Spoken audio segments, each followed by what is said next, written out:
नाजरीन, ईद के पहले दिन फैसल टाउन के इलाके में एक घर में एक चोरी की वारदात हुई और एक चोर तकरीबन 3.25 करोड़ मालियत के तलाई जेवरात और नकदी लेकर शहरी बिलाल के घर से चला गया। पुलिस को जब इतला मिली, पुलिस मौके पर पहुंची, एविडेंस इकट्ठे किए और उसके बाद मुकदमा दर्ज करके मुलजम को तलाश करना शुरू कर दिया।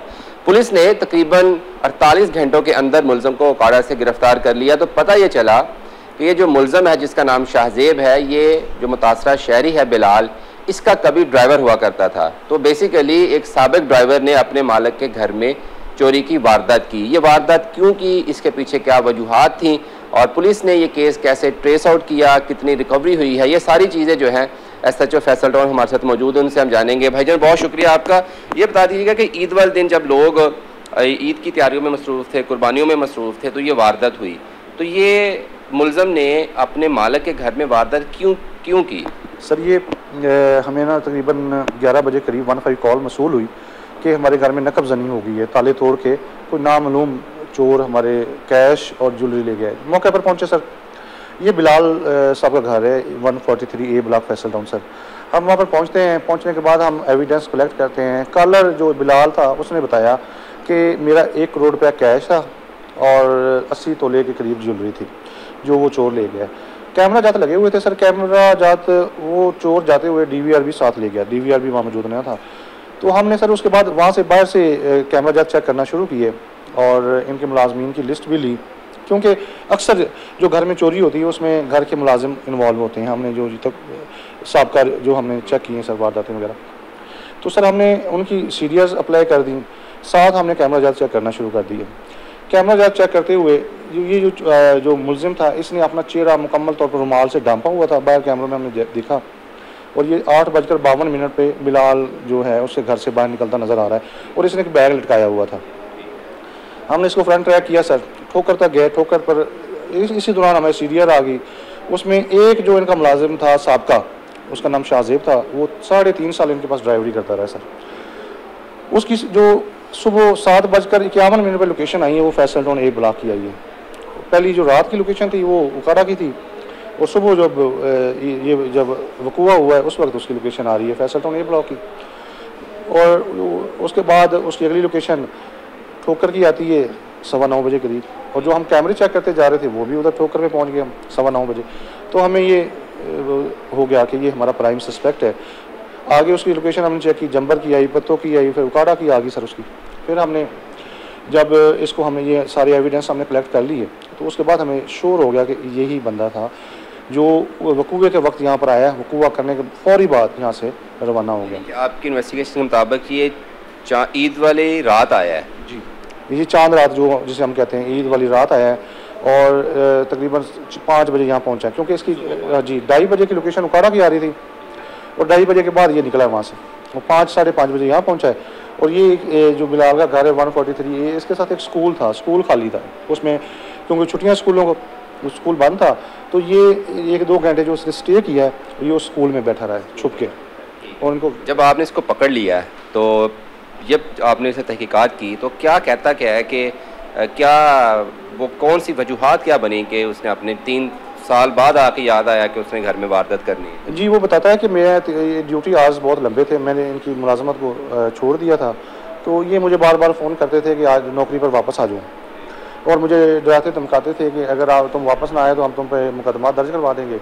तो इस वजह से मैंने भी इंतकामन ये इधर वारदात की, चोरी की। और कहते हैं मुझे पैसों की भी ज़रूरत थी, हालात बड़े ख़राब थे उसके, तो कहते हैं मुझे पैसों की भी ज़रूरत थी, इस वजह से। पैसों की भी ज़रूरत थी। तो तकरीबन 1 करोड़ रुपया कैश है और 80-90 तोले जेवरात लेके गया है ये। आपने टाइम तो उसको ज़्यादा नहीं दिया कि वो उसको इस्तेमाल कर सके। तो कितनी रिकवरी हुई है? क्या इसने कुछ पैसे इस्तेमाल भी किए हैं? जी, अभी तक जो कैश रिकवरी है सर 6,47,000 रुपया कैश रिकवरी हुई है और जो ज्वेलरी है तकरीबन 15 तोले करीब ज्वेलरी रिकवर हुई है इसमें।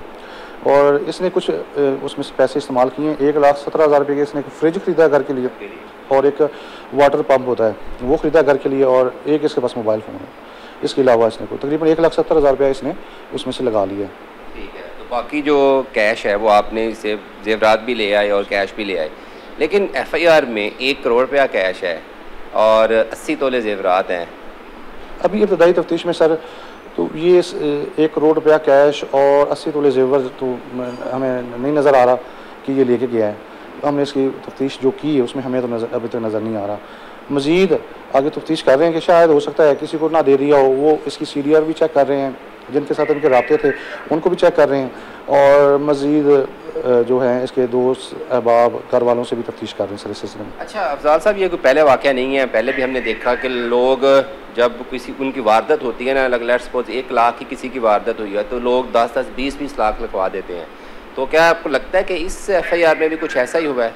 जी अभी तो मतलब जो शवाहिद सामने आ रहे हैं लग तो यही रहा है कि इस FIR में भी कुछ ज़्यादा लिखवाया गया मुद्दई की तरफ से, लेकिन अभी चूँकि हमारी जो इंटरोगेशन है, तफ्तीश है, वो हतमी रिज़ल्ट तक नहीं पहुँची, तो इस वजह से अभी कहना मुनासिब नहीं है। जब ये तफ्तीश मुकम्मल हो जाएगी दैन इंशाअल्लाह आपको बताएंगे सर। वो भी पता चल जाएगा। तो एक बस ये भी बता दीजिएगा, जब बिलाल को आपने मुलज़म पकड़ के उसके सामने बिठाया तो बिलाल का क्या रिएक्शन था और इसका क्या रिएक्शन था? इसने सामने उसका एतराफ़ किया कि हाँ मैंने किया है? जी बिल्कुल, इसने चोरी का तो एतराफ़ कर लिया था, चोरी का तो उसने कहा हाँ जी मैंने चोरी की है, इनकी की है, लेकिन जो वो 1 करोड़ रुपया और 80 तोले जेवर है वो नहीं मानता। वो कहता ये इतनी बिल्कुल ज्वेलरी नहीं, ये ज्वेलरी इतनी ही मौजूद थी जो मैं बैग में, ज्वेलरी को तो मैंने खोला ही नहीं है। हाँ कैश मैंने उसमें से निकाला था जो मैंने चीज़ें ली हैं, बाकी कैश भी वैसे का वैसे ही पड़ा हुआ था। तो जो बातें उसने बताई कि जी मैंने इसलिए वारदात की है, मेरे साथ नाइंसाफ़ियाँ करता था, तो ये बातें उसने वो शहरी बिलाल के सामने बैठ के भी की? जी बिल्कुल की थी, उसने बातें की थी कि जी मेरा ड्यूटी आज लंबे थे तो मैं काम नहीं करना चाहता था, एक दफ़ा मैंने पैसे मांगे थे, उन्होंने मुझे पैसे भी नहीं दिए थे, तो इस तरह की बातें करता रहा वो। तो ये मुलज़म के जब घर वालों को नई फ्रिज गई, नई मोबाइल गए, तो क्या उनको घर में कोई शुबहात थे कि ये पैसे कहाँ से आ रहे हैं? जी बिल्कुल, इसके भाई से मेरी बात हुई है, वो बता रहा था कि जब ये ईद से अगले दिन फ्रिज लेकर आया तो मुझे शक गुजरा है। मैंने पूछा है कि ये पैसे कहाँ से तुम्हारे पास आए हैं, तो इसने बताया था कि मैं जिस मालिक के पास काम करता हूँ, हार्वेस्टर मशीन चलाता हूँ, तो उसने मुझे एडवांस दिया। मैंने उसे कहा अभी चलो मैं आहिस्ता आहिस्ता आपको पैसे वापस लौटा दूँगा। तो इसमें आपको क्या लगता है कि ये वन मैन शो था इसका सारा, या कोई इसके साथ कोई फैसिलिटेटर था, कोई इसके साथ हेल्प करने वाला बंदा मौजूद था? नहीं, फैसिलिटेटर कोई नहीं था इसके साथ, ये अकेला ही था, अकेला ही आया, इसने अकेले नहीं वारदात की है और अकेला ही वापस गया, इसके साथ और कोई बंदा शामिल नहीं है फ़िलहाल सर। चलिए जी, बहुत शुक्रिया अफजाल साहब कि आपने गुफ्तगू सुनी, और इनका यही कहना है कि अकेला ही था, शाहजेब ओकाड़ा से आया, चांद रात वाले दिन उसने अपने साबिक मालिक के घर पर वारदात की, और एक्सक्यूज़ ये दिया कि जब वो इसके पास मुलाजम था, ड्राइवरिंग करता था, तो ये जो बिलाल था, इसकी फैमिली थी, ये इसके साथ अच्छा सलूक नहीं करते थे, तो उसको पता भी था कि इनके घर में कैश भी है, पैसे भी हैं, तो इसलिए वो बदला लेने के लिए उनके घर ईद वाले दिन आया और चीज़ें जो है वो चुरा कर चला गया। लेकिन एक सवाल अभी यहाँ पर मौजूद रहता है कि क्या जो FIR में नुकसान लिखवाया गया है, क्या वो वाकई चीज़ें गई थी, या फिर बाकी केसेस की तरह इस केस में भी मुद्दई ने कुछ एग्जैजरेशन से काम लिया है और अपनी रकम जो चोरी हुई थी उससे कई गुना ज़्यादा जो है वो लिखवाया गया है? ये तहकीकात जब मुकम्मल होंगी डेफिनेटली तो ये भी चीज़ सामने आ जाएगी।